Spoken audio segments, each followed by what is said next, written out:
So good afternoon, and thank you for the invitation to present at this meeting. So my name is Simon Carding. I'm co-chair of the European EMEA Research Group. The Quadram Institute, I lead a program of about 60 scientists looking at the relationship between gut microbes and health. And maybe you can see the link there with the diagram on my first slide. So I'm very interested in gut microbes, and particularly how they may contribute to ME. I'm also Professor of Mucosal Immunology at the University of East Anglia. So what I'm going to do in a few slides is just give you an overview of why EMERG has come about and what we're trying to do.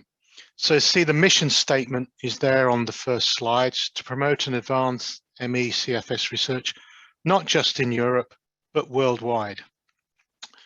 So why do we need EMERG? Well, I think it's clear to all of us that we've not really made much in the way of a significant advance in terms of understanding the cause of ME. And that's due to several factors which I've listed on this slide. So first and foremost, there's no critical mass of researchers that are actually interested in undertaking research in ME. And this in turn is related to a lack of funding. So this again relates to perceptions about what ME is in the funding organisations, certainly in the UK, which has been heavily influenced by the psychiatric community. So it's been very difficult to get money to look at the biological consequences and change that are occurring in ME patients. And there's also no real research strategy. So there is no sort of umbrella research organisation or groups that come together to work together on looking at ME. And that again is related to a lack of facilities to be able to conduct such multidisciplinary research. And so this is, in order to address those issues, this is what we need to do.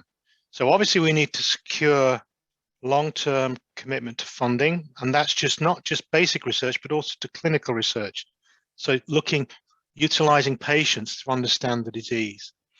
And to do this, we need to build research teams and to build these in centers of excellence that can serve as a nucleus in which people come together, share their expertise and work collectively on ME. And this then obviously relates to developing collaborative programs and involving the very best people wherever they are, irrespective of what they may have worked on previously. If they've got an interest now in ME, we should include them because they can provide valuable insight and expertise. And all of this activity, I think, should then allow us to aid in the diagnosis of ME, identify biomarkers that can be used clinically to identify ME and maybe subtypes of ME. And that in turn will allow us to identify the targets of interventions and therapies to treat ME. And most importantly, we can also influence policy and policymakers to take ME more seriously, invest more money in patient support, and invest more money in research. So that's really why EMERG has come about. It's to coordinate and advance European-wide ME research. And the flags here just give you an indication of the number of countries that are represented in ME. The USA flag is there as well, as is Australia. So it's not just Europe. We do have people that work with us in the United States as well as Australia. So these are some of the things that EMERG is currently active in. Our members are collaborators or co-investigators on national funding initiatives. There's one currently in the Netherlands that several EMERG members are contributing to. We can, because of our expertise, which is very broad, we can provide advice on the design and also contribute to clinical studies and trials. And I'll just very briefly talk about two trials, one that's underway and one that will be underway later this year. And the other thing we do is we organize and coordinate an annual research conference to bring people together to present their research so that we can all benefit from this. And this is the Biomedical Research into ME Colloquium, BRMEC. And also we've contributed, some of our members have contributed to the National Institutes of Health initiative called the Common Data Elements Project.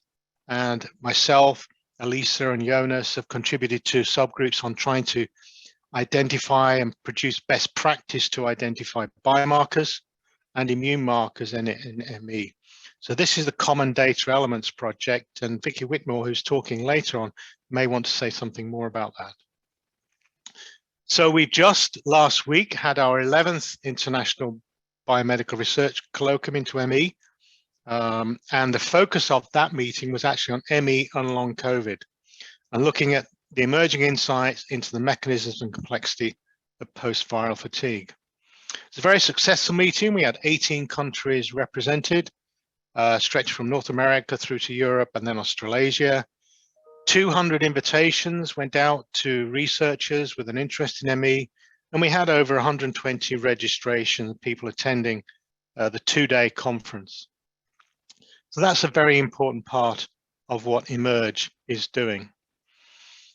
So 2 trials that are underway. The first one is one that's happening in my institute, the Quadram Institute, and this is called Restore Me. It's a Phase IIB clinical trial, so it's to determine the efficacy of fecal microbiota transplantation. So that is providing a healthy microbiome to an individual, an ME patient that has a disturbed or altered or abnormal gut microbiome. And we're looking at whether or not this can be used to improve both physical and mental health in ME patients. And this trial will start later this year. This is a snapshot of the study design of Restore Me. It's a single site, randomized, double-blind, placebo-controlled study. There'll be 120 patients involved. They'll be mild to moderate in terms of severity, and we'll use the ICC criteria to identify the patients suitable for the trial. 60 will receive a treatment and 60 will receive a placebo. And for the treatment, we will use our stool bank, which we've been using for several years now to treat C. difficile in the hospital, which is on the same site as the Quadram Institute. So this has proved very effective at treating recalcitrant C. difficile infection. So we'll be utilizing that stool bank for the Restore Me trial. And the trial has 2 distinct features. It will be the first clinical trial to assess efficacy of FMT and ME, and it will be the first trial to use objective outcome measures. So we'll be monitoring and measuring physical activity and also undertaking assessments to accurately determine cognitive function, the impact the FMT has on that. So it's an important trial, and it also builds on a trial that's currently going on in Norway called the FMT, comeback trial. And this is again an FMT trial, 80 participants, mild to severe ME, randomized, and there's an experimental placebo comparator. Delivery is via an enema bag, and this trial is currently ongoing and will complete in around February next year. And the outcome measures are the fatigue severity scale score. That's the primary endpoint. The secondary endpoint is other criteria that's measured there. And importantly, we have EMERG members that are contributing to some of the trial itself. So Quadram is very interested in the impact on the microbiome in these individuals. And Jonas's group in Sweden will be looking at the metabolic phenotype in these patients as well. So it's another example of EMERG members working together on an important clinical intervention. So I'll stop there. It's been very brief, but I'll be happy to take any further questions or any questions at all. So I'll hand back now to the moderator. Thank you, Simon, so much. Ok, idemo dalje, da ne gubimo vreme. Sljedeći je doktorka Beta